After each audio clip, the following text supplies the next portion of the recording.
অর্থাৎ আমি আপনি সাধারণ মানুষ সৃষ্টি, আমাদের যে সীমাবদ্ধতা আছে, আমাদের যে জায়গাটা আছে, আল্লাহ রাব্বুল আলামিনকে সেই জায়গায় বিবেচনা করে আমরা প্রশ্ন করি। এটা হলো প্রশ্নের গোড়ায় গলদ। যেমন কেউ যখন প্রশ্ন করে যে আচ্ছা আমাদেরকে আল্লাহ সৃষ্টি করেছে, তাহলে আল্লাহকে কে সৃষ্টি করেছেন? নাউজুবিল্লাহ, এরকম প্রশ্ন অনেকে করেন। এই প্রশ্নটার অন্তঃসার শূন্য এবং গোড়ায় গলদ। কারণ আপনি নিজে সৃষ্টি, আপনি জানেন যে কোন ক্রিয়া ছাড়া কোনো কর্ম হতে পারে না। সেজন্য আপনি নিজে সৃষ্টি হয়েছেন, আপনার স্রষ্টার সন্ধান করছেন যে আমি সৃষ্টি যেহেতু হয়েছে আমার স্রষ্টা নিশ্চয়ই আছে, ভালো কথা। এখন আল্লাহকেও আপনি আপনার মতো করে ভাবছেন যে তাহলে তারও স্রষ্টা দরকার। তারও যদি স্রষ্টা থাকে তাহলে তিনি স্রষ্টা হলেন কিভাবে? আল্লাহর যদি আবার স্রষ্টা বিবেচনা করা যায়, চিন্তা করা যায়, কল্পনা করা যায়, তাহলে তিনি স্রষ্টা হলেন কোত্থেকে? তাহলে তিনিও তো আমার মতো সৃষ্টি হয়ে গেলেন যে তারও আরেকজন যদি স্রষ্টা থাকে। আল্লাহর কোন স্রষ্টা থাকবে না, তিনি নিজেই স্বয়ং সম্পূর্ণ। এটা তো অবশ্যম্ভাবী, কারণ সৃষ্টি জগতের আমরা সবাই যখন সৃষ্টি, তাই সকল সৃষ্টির তো স্রষ্টা দরকার। তো স্রষ্টার যদি আবার মনে করেন যে তার আবার সৃষ্টিকর্তাকে, তাহলে সেক্ষেত্রে তিনি স্রষ্টা হলেন কই? তাকে তো আপনি আপনার মতো করে ভাবছেন। তো এইরকম গোড়ায় কিছু গলদ থাকে। এই প্রশ্ন উত্তর আমি বলি, কোরআন কারীমে আল্লাহ তাআলা বলেছেন লা ইউসআলু আম্মা ইয়াফআল ওয়া হুম ইউসআলুন। মহান আল্লাহ তাআলা তার নিজের সত্তা সম্পর্কে বলছেন, তিনি যা কিছু করেন তার এই সমস্ত কাজের জন্য কারোর কাছে তিনি জবাবদিহি করতে বাধ্য নন, কারণ তিনি তো মহান সৃষ্টিকর্তা, তার তো কোনো স্রষ্টা নেই, তার উপরে কেউ নেই, তিনি কার কাছে জবাবদিহি করবেন? তার কোনো কাজের জন্য তিনি কারোর কাছে জবাবদিহি করেন না, কিন্তু সবাইকে তার কাছে জবাবদিহি করতে হয়। এখন আপনি যদি আল্লাহর কাছে কোনো বিষয়ে প্রশ্ন রাখেন, আল্লাহর ব্যাপারে আপনার যদি প্রশ্ন জাগে, তাহলে তার মানে আপনি আল্লাহকে জবাবদিহিতার আওতায় আনতে চাচ্ছেন। মহান সৃষ্টিকর্তা যিনি সকল কিছুর সৃষ্টিকর্তা, তাকেও যদি আপনি জবাবদিহিতার আওতায় আনতে চান, তাহলে তিনি মহান সৃষ্টিকর্তা হলেন কিভাবে সম্ভব? এবার আসা যাক, প্রশ্নে আপনি লিখেছেন যে বেশিরভাগ মানুষ জাহান্নামে যাবে আল্লাহ জানেন, তাহলে আর দরকার ছিল কি তৈরি করা? এখন এখানে রুটিন দায়িত্বপ্রাপ্ত উপাচার্য মহোদয় আছেন।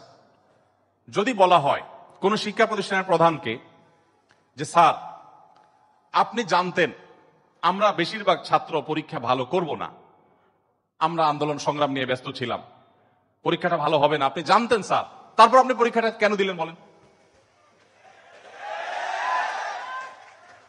কোন কথার উপরে ঠিক? পরীক্ষা দেওয়া হয়েছে কেন? এই জন্য এই প্রশ্নটা যদি করা হয় কোন শিক্ষা প্রতিষ্ঠানের প্রধানকে যে স্যার বেশিরভাগ ছাত্র, আমরা ভালো ছাত্র না, ভালো ছাত্র সবসময় কমই থাকে সংখ্যা, এটা আপনি জানেন স্যার, তারপর আপনি পরীক্ষাটা কেন নিলেন? স্যার যদি পাল্টা প্রশ্ন করেন, পরীক্ষা যদি আমি না নিতাম তাহলে তোমরা বলতো স্যার আমরা পরীক্ষা দিয়ে দেখতেন, সবাই পারতাম। এই কথা বলার অপশন থাকতো কি থাকতো না? স্যার আপনি পরীক্ষা দেন নাই কেন? আপনি দিতেন, দেখতেন আমরা কি পরিমাণ যোগ্য, কি পরিমাণ পড়াশোনা আমরা করেছি, আন্দোলন করেছি, তাতে কি হয়েছে? পড়া পিছিয়ে নেই, আমরা সব ক্ষেত্রে আগে আছি, এর ফাঁকে ফাঁকে আমরা পড়ালেখা করেছি।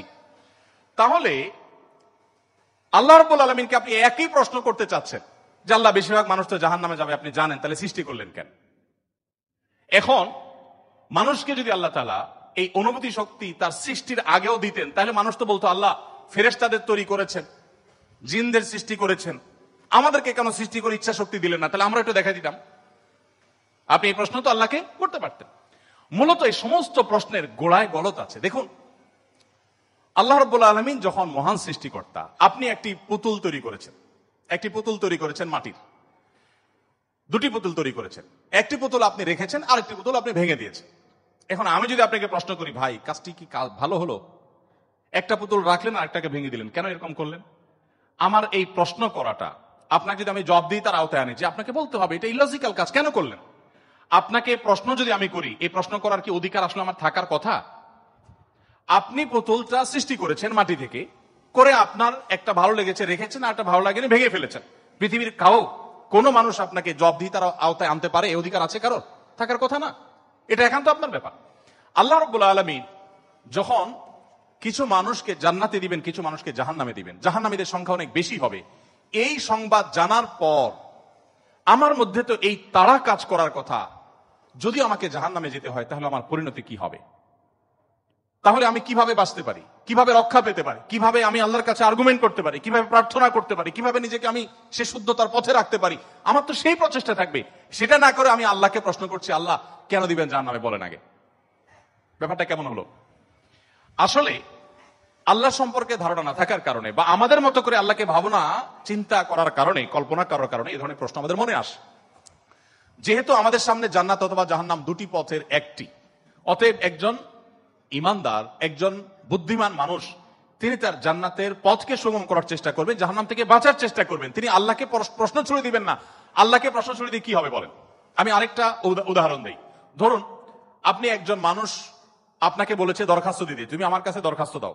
আপনি আপনার এলাকার জনপ্রতিনিধির কাছে কোনো একটা কাজ নিয়ে গিয়েছেন এবং সাথে দরখাস্ত তো নিয়েছেন, সাথে সুপারিশ নিয়ে গেছেন, হাই হ্যালো নিয়ে গেছেন, কাউকে দিয়ে ফোন করিয়েছেন, নানাভাবে আপনি চেষ্টা করে আপনি গিয়েছেন। সেই ভদ্রলোকের অফিসে যাওয়ার পর আপনি অনেক চেষ্টা করেছেন, কাজটা হয়নি।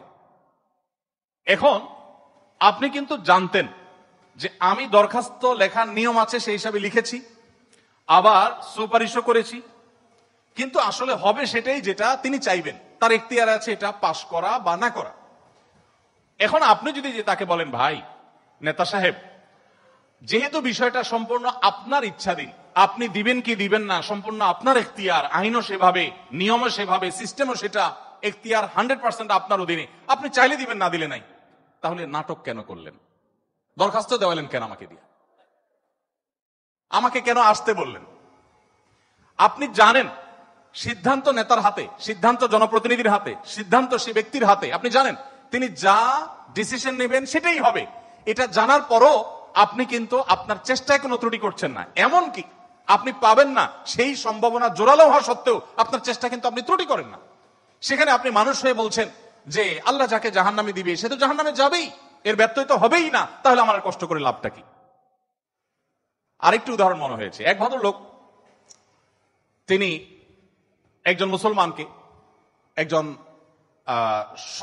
সন্দেহের মধ্যে থাকা মুসলমান, নামকাওস্ত মুসলমান, তিনি একজন সিরিয়াস মুসলমান, প্র্যাকটিস মুসলমানকে জিজ্ঞেস করতেছে, ভাই প্রতিদিন নামাজের জন্য আহ্বান করে, ভাই নামাজ পড়তে চলো। তো বেনামাজি মুসলমানটা বলে, না ভাই আমি যাব না।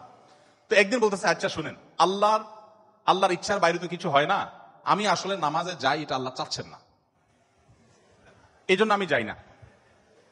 তো যেহেতু আল্লাহর ফয়সালা হয়ে গেছে, আমি যেতে পারছি না, তার মানে আল্লাহ আমাকে যাওয়ার তৌফিক দেন না, সেজন্য যাচ্ছি না। তাহলে আপনি অযথা চেষ্টা করে লাভ নাই, কেন আমাকে প্রতিদিন ডাকেন, কোনো দরকার নেই। তো এই ভদ্রলোক তিনি যখন বলেছেন যে আল্লাহ চাইলে তো আমি নামাজ এমনিই পড়তে যাব, আল্লাহ যখন আমার জন্য নামাজের ফয়সালা করবেন, আপনি ডাকা ছাড়াই আমি যাব, আর না করলে তো আমি যাব না, তাহলে আপনি অযথা কেন চেষ্টা করছেন? এই কথা বলার পর ওই নামাজি ব্যক্তি তারা কোনো উত্তর না দিয়ে পরের দিন এই ভদ্রলোক যখন অফিসে যাবে কাজের জন্য, একই সাথে তারা থাকে, তো শার্ট প্যান্ট পরে যখন সে কাজের জন্য বের হবে, তখন তার এই দোস্ত দরজা আটকে ফেললো এবং সামনে দাঁড়ায় বলল, আজকে তো যাওয়া যাবে না। তো বলে, কেন যাওয়া যাবে না? বলে যে আল্লাহ তো রিজিক দাতা, অতএব আপনার নসিবে যেটা আছে সেটা তো এমনিতেই আসবে, আর না থাকলে আসবে না, আপনি গেলেও আসবে না, তাহলে কেন যাচ্ছেন? রিজিকের ব্যাপারে আপনি নামধারী মুসলমান হিসাবে, নাম সর্বস্ব মুসলমান হিসাবে আপনি বিশ্বাস করেন যে রিজিকে যা আমার বরাদ্দে আছে সেটা আসবেই, কিন্তু আমার চেষ্টা আমাকে করতে হবে। ওই যে ডিসিশন নেতার হাতে, কিন্তু আমাকে দরখাস্ত দিতে হবে, আমাকে অ্যাপ্রোচ করতে হবে, আমাকে চেষ্টা করতে হবে। আমার এই চেষ্টা করাটা হলো আমার দায়িত্ব। দিবেন কি দিবেন না 100% তার ইখতিয়ারে, আমি জানি তিনি না দিলে আমার চেষ্টা করেও কিছু হবে না, কিন্তু তাই বলে আমি চেষ্টা বন্ধ করবো না। ঠিক একইভাবে আমি জান্নাতের জন্য চেষ্টা করব, এটা আমার কর্তব্য, এটা আমার বাঁচা মরার লড়াই। আল্লাহ তাআলা আমাকে জান্নাতে দিবেন কি দিবেন না ডিসিশন তারটাই চূড়ান্ত, তাহলে আমার কাজ করে লাভ কি? এই প্রশ্ন একেবারেই অবান্তর, একেবারেই অযৌক্তিক, কারণ পার্থিব জীবনে অন্য কোনো ক্ষেত্রে আমরা এটাকে অ্যাপ্লাই করি না।